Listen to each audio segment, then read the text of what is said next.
জিজ্ঞাসা করতেছো আমারে? হ্যাঁ জিজ্ঞাসা করতেছেন। এখন আমি যদি এখন শুরু থেকে বলি তুমি কোনো উত্তর দিবে না, বেমানি টপিক নিয়ে আসতো না। আমি এখন যা বলবো অ্যাডভান্স ভাই, সাকিব ভাই ক্লিয়ার করে শুনো, কোনো উত্তর যেন ঠিক থার্ড আছে। পার্টি থেকে না আসে।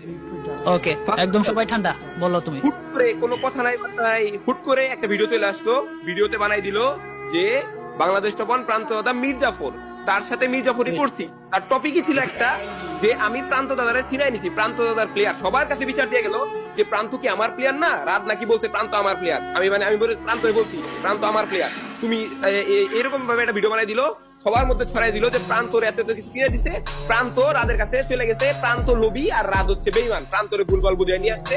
আর এইভাবে ভয় দেখাইছি নাকি প্রান্তরে যে তুমি যদি ওর সাথে চলে যাও তোমার সাথে সব সম্পর্ক ক্লোজ, এগুলা ভয় নাকি আমি দেখাইছি।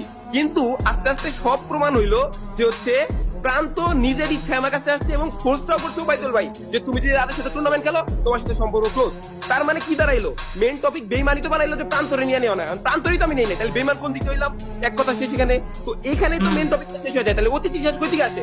সে যে বানাইতেছে এগুলা এবং সে ভালো করে জানতো প্রান্ত স্বইচ্ছায় গেছে। আমি লাস্ট ভিডিওতে স্ক্রিনশটের খুব শো দিচ্ছি ফেস্টিভ্যালের হুমকি দেওয়ার পরে যখন প্রান্তের সাথে ওবাইদুল ভাই কথা বলতে যায়, ওয়েট, ওবাইদুল ভাই যখন প্রান্তের সাথে কথা বলতে যায় তখন প্রান্ত বলে যে আমি নিজ ইচ্ছায় আসছি, তার সাথে কথা হয় কিছুক্ষণ, তারপরে ওবাইদুল ভাই আমার মেসেজ দেয় আমি তোমার কোনো ক্ষতি করবো না, প্রান্ত নিজ ইচ্ছায় গেছে, আমার ভুল ছিল। তাহলে তার ভুল ছিল, সে জানে রাত এনে জড়িত না, তাহলে তুমি প্রান্ত এনে ভিডিও বানানো দরকার, প্রান্ত এনে বানাও, তুমি আমার কেন টানলা?